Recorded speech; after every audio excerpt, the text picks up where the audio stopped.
Hello student, आज आपण types of crystalline solid बघणार आहोत. याआधी आपण क्रिस्टलाइन सॉलिड आणि अमॉर्फस सॉलिड यामधला डिफरन्स बघितला होता. आज आपण क्रिस्टलाइन सॉलिडचे टाइप बघणार आहोत. क्रिस्टलाइन सॉलिड हे 4 टाइप्स मध्ये डिवाइड होते. 4 टाइप्स कोणते तर बघा, आयोनिक सॉलिड, त्यानंतर covalent network solid, molecular solid आणि मेटॅलिक सॉलिड अशा 4 सॉलिड मध्ये काय होते, क्रिस्टलाइन सॉलिड क्लासिफाय होते. त्याचं क्लासिफिकेशन वेगवेगळ्या पॉइंट ऑफ व्ह्यू ने आपल्याला बघायचं आहे. बघा, इकडे प्रॉपर्टीज दिलेल्या आहे. या प्रॉपर्टीजच्या बेसिसवर हे सॉलिड काय झालेले आहे, एकमेकांपासून डिफरंट बनलेले आहे. डिफरंट बनलेले आहे म्हणजे प्रत्येक सॉलिडची काहीतरी वेगळी प्रॉपर्टी आहे. बघा, प्रॉपर्टीज किती आहे, 1 2 अशा 5-6 प्रॉपर्टीज आहे. किती प्रॉपर्टीज आहे, 6 प्रॉपर्टीज आहे. तर सर्वात पहिली प्रॉपर्टीज आहे पार्टिकल. पार्टिकल म्हणजे काय, फॉर एक्झाम्पल कन्स्टिट्युएंट पार्टिकल म्हणू आपण. पार्टिकल म्हणजे कन्स्टिट्युएंट पार्टिकल म्हणजे तो हा सॉलिड जो आहे कोणत्या पार्टिकल पासून बनलेला आहे. जो पर्टिक्युलर सॉलिड आहे तो कोणत्या पार्टिकल पासून बनलेला आहे, त्या पार्टिकलचं नाव काय आहे तर ते बघणार आहोत आपण. बघा, पहिली प्रॉपर्टी आहे पार्टिकल. पार्टिकल आयोनिक सॉलिड मध्ये कोणते पार्टिकल असतात, बघा आयोनिक सॉलिड मध्ये कोणते पार्टिकल असणार, कॅटायन आणि एनायन्स. म्हणजेच आयोनिक सॉलिड हा कॅटायन आणि एनायन्स पासून बनलेला असणार. लक्ष द्या इकडे, NaCl हा काय आहे, एक आयोनिक सॉलिड आहे. तर मग हा 2 गोष्टींपासून बनलेला आहे, कॅटायन आणि एनायन. म्हणजेच काय, Na पॉझिटिव्ह आणि Cl निगेटिव्ह. Na पॉझिटिव्ह आणि Cl निगेटिव्ह या 2 आयन्स पासून हा कोणता आहे, कॅटायन्स, हा आहे एनायन्स. या 2 कॅटायन्स आणि एनायन्स मध्ये काय झालेलं आहे, अट्रॅक्शन झालेलं आहे आणि त्याच्यानंतर काय बनलेलं आहे, आयोनिक सॉलिड. मग आयोनिक सॉलिड मध्ये कोणते कन्स्टिट्युएंट पार्टिकल आहे, कॅटायन आणि एनायन. म्हणजेच काय, कॅटायन आणि एनायन पासून आयोनिक सॉलिड बनलेला आहे. त्यानंतर इकडे लक्ष द्या, इंटर पार्टिकल फोर्स म्हणजेच काय, आयोनिक सॉलिड मध्ये प्रेझेंट असणाऱ्या जे काही पार्टिकल प्रेझेंट आहे आयोनिक सॉलिड मध्ये, कॅटायन आणि एनायन यांच्यामध्ये कोणता फोर्स आहे ज्यामुळे ते आयोनिक सॉलिड बनलेला आहे, तर तो फोर्स आहे इलेक्ट्रोस्टॅटिक फोर्स. कोणता फोर्स आहे, इलेक्ट्रोस्टॅटिक फोर्स. त्यानंतर हार्डनेस बघायची आहे. हार्डनेस प्रॉपर्टी बघा, हार्डनेस काय आहे याच्यामध्ये, आयोनिक सॉलिड हा हार्ड आहे आणि ब्रिटल आहे. ब्रिटल म्हणजे काय, तर ब्रिटल म्हणजे ठिसूळ. ब्रिटल म्हणजे काय, तर ठिसूळ.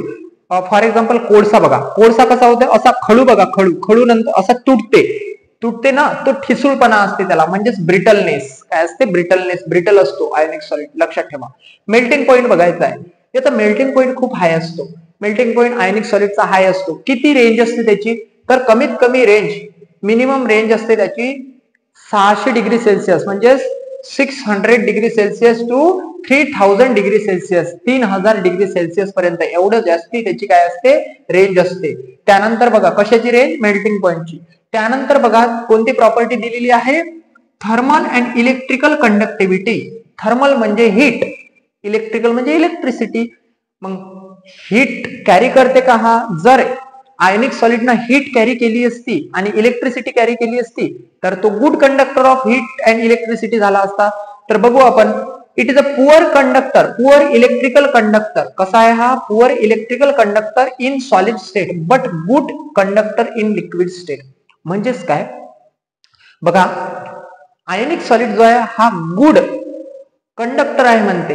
कधी पण जेव्हा तो लिक्विड स्टेट मध्ये असतो. म्हणजेच फॉर एक्झाम्पल मीठ घेतलं किंवा NaCl घेतलं, सोडियम क्लोराईड, त्यामध्ये तुम्ही पाणी जर टाकलं, तुमच्या घरच्या मीठ जे घेतलं टेबल सॉल्ट, त्या टेबल सॉल्ट मध्ये पाणी टाकलं आणि त्याच्यातून इलेक्ट्रिसिटी पास करून बघितली तर त्याच्यामधून इलेक्ट्रिसिटी पास होणार, कारण ते लिक्विड स्टेट मध्ये आहे. बट जेव्हा सॉलिड NaCl घेतलं तेव्हा त्याच्यातून इलेक्ट्रिसिटी पास होऊ शकत नाही. म्हणजेच काय, poor electrical conductor in solid state. Solid state मध्ये पुअर इलेक्ट्रिकल कंडक्टर आहे, इलेक्ट्रिसिटी पास होत नाही.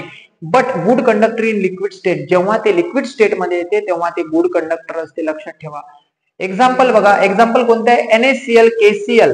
NaCl हा सॉल्ट आहे, KCl हा सॉल्ट आहे, CaF2, K2SO4, potassium sulphate, calcium chloride. हे सगळे एक्झाम्पल कशाचे आहे, तर लक्षात ठेवा सॉलिड, आयोनिक सॉलिडचे एक्झाम्पल आहे. सर्वच्या सर्व सॉल्ट आहे, लक्षात ठेवा. त्यानंतर बघा covalent network solid. Covalent network solid मध्ये पार्टिकल कोणते आहे, कन्स्टिट्युएंट पार्टिकल. कन्स्टिट्युएंट पार्टिकल म्हणजे मी पुन्हा सांगत आहोत की हा सॉलिड कोणत्या पार्टिकल पासून बनलेला आहे, त्या पार्टिकलचं नाव म्हणजे कन्स्टिट्युएंट पार्टिकल. इथं बघा, इथं काय होतं, कॅटायन आणि एनायन्स कन्स्टिट्युएंट पार्टिकल होते आयोनिक सॉलिड. आयोनिक सॉलिडचे, तर कोव्हॅलेंट नेटवर्क सॉलिड मध्ये कन्स्टिट्युएंट पार्टिकल कोणते आहेत, तर ऍटम्स. म्हणजे कोव्हॅलेंट नेटवर्क सॉलिड हा ऍटम पासून बनलेला आहे, लक्षात ठेवा. मग हे ऍटम कोणत्या फोर्सनं बांधून, कोणत्या फोर्सला, हे ऍटम्स एकमेकांना कोणत्या फोर्सनं एकत्र केले आणि कोव्हॅलेंट नेटवर्क सॉलिड तयार झाला, तर त्या फोर्सचं नाव आहे कोव्हॅलेंट फोर्स किंवा कोव्हॅलेंट बॉन्ड. म्हणजे हे ऍटम, खूप सारे ऍटम असे हे ऍटम हे एकत्र केले कोव्हॅलेंट बॉन्डनी आणि कोव्हॅलेंट नेटवर्क सॉलिड तयार झाला. मग इंटर पार्टिकल फोर्स म्हणजे इंटर म्हणजे आतला आणि पार्टिकल म्हणजे पार्टिकलच्या आतमध्ये किंवा पार्टिकल मध्ये असणारा फोर्स म्हणजे इंटर पार्टिकल फोर्स. तर तो फोर्स कोणता आहे, कोव्हॅलेंट बॉन्ड. बॉन्ड म्हणजे फोर्स असतो एक, लक्षात ठेवा. मग कोव्हॅलेंट बॉन्ड कशामध्ये, कोणता फोर्स, कशामधला फोर्स आहे, कोव्हॅलेंट नेटवर्क सॉलिड मध्ये कोणता फोर्स असते, कोव्हॅलेंट बॉन्ड. लक्षात आलं का? त्याच्यानंतर हार्डनेस, हा खूप हार्ड असते. कोव्हॅलेंट नेटवर्क सॉलिड हा खूप हार्ड असते. बघा, कोव्हॅलेंट नेटवर्क सॉलिडचा आपण एक एक्झाम्पल बघू. डायमंड हे कोव्हॅलेंट नेटवर्क सॉलिडचं एक्झाम्पल आहे. Diamond is the very hardest substance किंवा हार्डेस्ट सबस्टन्स म्हटलं तरी चालते. सर्वात हार्ड सबस्टन्स जो आहे ना, तो डायमंड आहे. मग डायमंड कशाचं एक्झाम्पल आहे, कोव्हॅलेंट नेटवर्क सॉलिडचं. म्हणून हा काय आहे, व्हेरी हार्ड आहे. हार्डनेस कसा आहे याचा, हार्डनेस ही प्रॉपर्टी कशी आहे, व्हेरी हार्ड. लक्षात आलं का? त्यानंतर बघा याचा मेल्टिंग पॉईंट बघा, मेल्टिंग पॉईंट कसा आहे, हाय आहे. याचा मेल्टिंग पॉईंट आयोनिक सॉलिड पेक्षा पण जास्त आहे. आयोनिक सॉलिडचा किती होता, 600 ते 3000 डिग्री सेल्सिअस. याचा बघा 1200 डिग्री सेल्सिअस ते 4000 डिग्री सेल्सिअस पर्यंत, म्हणजे याच्यापेक्षा याचा मेल्टिंग पॉईंट जास्त आहे, म्हणजे हाय आहे. लक्षात आलं का? तुम्हाला कंपॅरेटिव्हली विचारू शकतात की आयोनिक सॉलिड पेक्षा कोव्हॅलेंट नेटवर्क सॉलिडचा मेल्टिंग पॉईंट हाय आहे, तर हो आहे. 1200 ते 4000, इथं 600 ते 3000 असं आहे. ओके. त्यानंतर बघा thermal and electrical conductivity. Thermal and electrical conductivity म्हणजेच काय, ज्याच्यामधून हीट आणि इलेक्ट्रिसिटी पास होते का हे बघायचं आहे आपल्याला. मग हा काय असतो, पुअर कंडक्टर असतो. कोणाचा, हीट आणि इलेक्ट्रिसिटीचा पुअर कंडक्टर असतो. कोव्हॅलेंट नेटवर्क सॉलिड मधून हीट पण पास होत नाही, त्यानंतर काय, इलेक्ट्रिसिटी पण पास होत नाही, आणि हीट पण पास होत नाही. कशामधून, कोव्हॅलेंट नेटवर्क सॉलिड मधून. बट एक्सेप्शन आहे काही त्याला. एक्सेप्शन म्हणजेच काय, अपवाद. म्हणजे यांना सोडून, ग्राफाइटला सोडून. म्हणजे ग्राफाइट हा असा कोव्हॅलेंट नेटवर्क सॉलिड आहे ज्यामधून इलेक्ट्रिसिटी पास होते. ग्राफाइट हा फक्त असा एकच कोव्हॅलेंट नेटवर्क सॉलिड आहे ज्याच्यामधून इलेक्ट्रिसिटी पास होते. बाकी कोव्हॅलेंट नेटवर्क सॉलिड मधून इलेक्ट्रिसिटी पास होत नाही, म्हणजेच तो पुअर कंडक्टर आहे. त्यानंतर डायमंड बघा, diamond is a good conductor of heat. Diamond हे कशाचं एक्झाम्पल आहे, कोव्हॅलेंट नेटवर्क सॉलिडचं. डायमंड हा एकच कोव्हॅलेंट नेटवर्क सॉलिड आहे ज्याच्यामधून हीट पास होते. बाकी कोव्हॅलेंट नेटवर्क सॉलिड मधून हीट पास होत नाही. लक्षात आलं का? यालाच एक्सेप्शन म्हणतात, किंवा एक्सेप्शन म्हणजे अपवाद आहे ते. यांना सोडून बाकी सगळे पुअर कंडक्टर आहेत. त्यानंतर एक्झाम्पल कोणते आहे, डायमंड, क्वार्ट्ज, बोरॉन नायट्राइड. ठीक आहे, हा कंपाऊंड आहे. बोरॉन नायट्राइड, डायमंड, क्वार्ट्ज हे एक्झाम्पल आहेत कोव्हॅलेंट नेटवर्क सॉलिडचे. यावर सीईटी मध्ये क्वेश्चन विचारले जातात एक्झाम्पलवर. ठीक आहे. त्यानंतर बघा मॉलिक्युलर सॉलिड, नावामध्येच आहे मॉलिक्युलर सॉलिड. मॉलिक्यूल पासून बनलेला सॉलिड, मॉलिक्यूलला एकत्र करून बनलेला सॉलिड म्हणजे मॉलिक्युलर सॉलिड. बघा मॉलिक्युलर सॉलिड कशापासून बनलेला आहे, तर मोनो ऍटोमिक और poly atomic molecule. Sir mono atomic molecule म्हणजे काय, पॉली ऍटोमिक मॉलिक्यूल म्हणजेच काय, तर लक्षात ठेवा एर्गॉन, निऑन हे काय आहेत, मोनो ऍटोमिक मॉलिक्यूल आहे. त्यानंतर पॉली ऍटोमिक मॉलिक्यूल म्हणजे काय, CH4, H2 हे पॉली ऍटोमिक मॉलिक्यूल आहे. पॉली म्हणजे खूप जास्त आणि मोनो म्हणजे एक, म्हणजे ज्याच्यामध्ये एकच ऍटम असतो त्याला मोनो ऍटोमिक मॉलिक्यूल म्हणतात. आणि पॉली ऍटोमिक म्हणजेच काय, ज्याच्यामध्ये एक पेक्षा जास्त मॉलिक्यूल आहे त्याला पॉली ऍटोमिक म्हणतात. मग याच्यामध्ये एर्गॉन मध्ये एकच तर मॉलिक्यूल आहे एर्गॉन, निऑन मध्ये एकच तर ऍटम आहे म्हणून त्याला मोनो ऍटोमिक म्हटलेलं आहे. एर्गॉन मध्ये एकच ऍटम आहे म्हणून मोनो ऍटोमिक. याच्यामध्ये 4 हे आणि 1 हा 5 ऍटम आहे म्हणून पॉली ऍटोमिक. याच्यामध्ये 2 ऍटम आहे म्हणून याला सुद्धा पॉली ऍटोमिक म्हणतात. म्हणून याच्यामध्ये या मॉलिक्युलर सॉलिड मध्ये कोणते पार्टिकल कन्स्टिट्युएंट पार्टिकल आहे, तर मोनो ऍटोमिक आणि पॉली ऍटोमिक. म्हणजेच काय रे, म्हणजेच मॉलिक्युलर सॉलिड जो आहे हा मोनो ऍटोमिक आणि पॉली ऍटोमिक मॉलिक्यूल पासून बनलेला आहे. आता हे जे मोनो ऍटोमिक आणि पॉली ऍटोमिक मॉलिक्यूल आहे यांना एकत्र कोणत्या फोर्सने केलेलं आहे, जसं इथं ऍटम्सला एकत्र केलं होतं कोव्हॅलेंट बॉन्डनी, कोव्हॅलेंट फोर्सनी एकत्र केलं ऍटमला, त्यानंतर कोव्हॅलेंट नेटवर्क सॉलिड तयार झालं होतं. इथं इलेक्ट्रोस्टॅटिक फोर्सनं कॅटायन आणि एनायनला बांधून ठेवलं म्हणजे एकत्र केलं आणि आयनिक सॉलिड तयार झालं होतं. त्याच प्रकारे मोनो ऍटॉमिक और पॉली ऍटॉमिक मॉलिक्यूल किंवा याच्यामधले जे ऍटम आहेत या ऍटमला एकत्र करून जो मॉलिक्यूल तयार झाला ना तो मॉलिक्युलर सॉलिड असतो. मग मॉलिक्युलर सॉलिडला बांधून ठेवणारे फोर्सेस आहेत वेगवेगळे, जसे इथं फोर्सेस होते तसे. मग कोणते फोर्सेस आहेत तर याच्यामध्ये 3 प्रकारचे फोर्सेस येतात. Dipole dipole forces, London forces, intermolecular hydrogen bond असे 3 प्रकारचे फोर्स असतात याच्यामध्ये. कोणते कोणते? Dipole dipole force, London force, intermolecular hydrogen force किंवा हायड्रोजन बॉन्ड असे 3 प्रकारचे बॉन्ड याच्यामध्ये येतात आपल्याला बघायला मिळतात. त्यानंतर हार्डनेस किती हार्ड आहे तर हा सॉफ्ट आहे. कसा असतो हा? सॉफ्ट. मॉलिक्युलर सॉलिड सॉफ्ट असतो. त्याचा मेल्टिंग पॉइंट कसा आहे तर याचा मेल्टिंग पॉइंट लो आहे. मेल्टिंग पॉइंट कसा आहे? लो मेल्टिंग पॉइंट आहे. लो मेल्टिंग पॉइंट सर त्याची रेंज किती आहे? -272 म्हणजे 272 degree Celsius to 400 degree Celsius पर्यंत याची रेंज आहे, म्हणजे कमी आहे. As compare to both solid, या दोन्ही सॉलिड पेक्षा याची रेंज काय आहे? कमी आहे, म्हणून याला काय म्हटलं गेलं? लो मेल्टिंग पॉइंट म्हटलं गेलं. त्यानंतर मॉलिक्युलर सॉलिड हा पुअर कंडक्टर असतो हीट आणि इलेक्ट्रिसिटीचा, म्हणजे याच्यामधून हीट कॅरी होऊ शकत नाही, इलेक्ट्रिसिटी सुद्धा कॅरी होऊ शकत नाही. म्हणजे ही प्रॉपर्टी बघत आहोत आपण, थर्मल आणि इलेक्ट्रिकल कंडक्टिव्हिटी.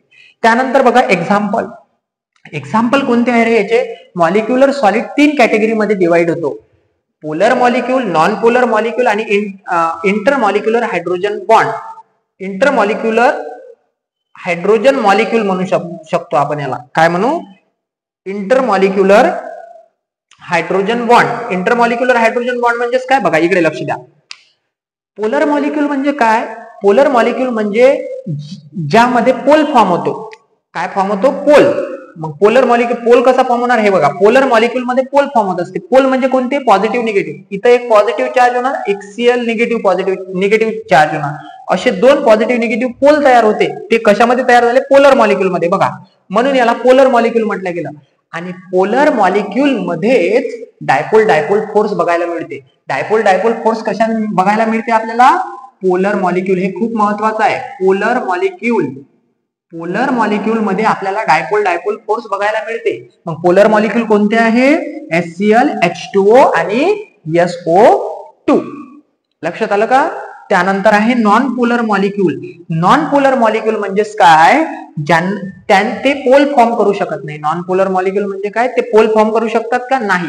CH4 आणि H2 हे असे मॉलिक्यूल आहे जे पोल फॉर्म करू शकत नाही, म्हणून त्यांना नॉन पोलर मॉलिक्यूल म्हणतात.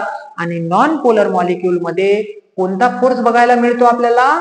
लंडन फोर्स बघायला मिळतो नॉन पोलर मॉलिक्यूल मध्ये. लंडन फोर्स कशामध्ये बघायला मिळतो? नॉन पोलर मॉलिक्यूल मध्ये. आणि नॉन पोलर मॉलिक्यूल कोणते आहे बाबा?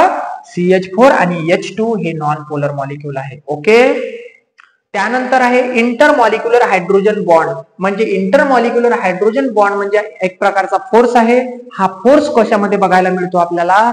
हा फोर्स आपल्याला आईस मध्ये बघायला मिळतो. आता आईसचा मॉलिक्युलर फॉर्म्युला काय आहे तर आईसला H2O लिहिल्या जाते. आईसला H2O लिहिल्या जाते, दुसरं काही नाही. बघा सर H2O तर इथं पण आहे, पण हा H2O लिक्विड आहे, हा H2O सॉलिड आहे. आईस हा सॉलिड फॉर्म मध्ये आहे. मग आईस मध्ये कोणता मॉलिक्युलर फोर्स असतो तर हायड्रोजन बॉन्ड हा मॉलिक्युलर फोर्स कशामध्ये असतो? आईस मध्ये.